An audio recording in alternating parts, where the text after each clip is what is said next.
করছে রাস্তার তো এমনিতে বালু সমস্যা, তা বাদে যে এখানে যে সিমেন্টের ঢালাই দিছে সিমেন্টটা হয়তো ভালো না, উন্নত মানের না, এই কারণে এখনও কাজ হওয়ার এখনও 1.5 মাস হয় নাই, এই সময় ভাঙি যাচ্ছে।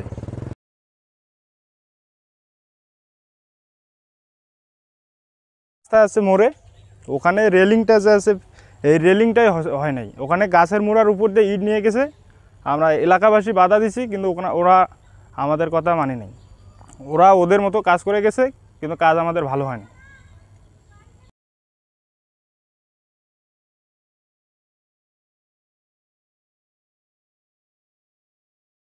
মানে ঘরের পিছন দিয়ে আর কি বালুটা যখন সব বৃষ্টি এসে বৃষ্টির সাথে আর কি ধুয়ে ভাঙি যায়, ইটগুলো মানে খসি খসি পড়ে যায়।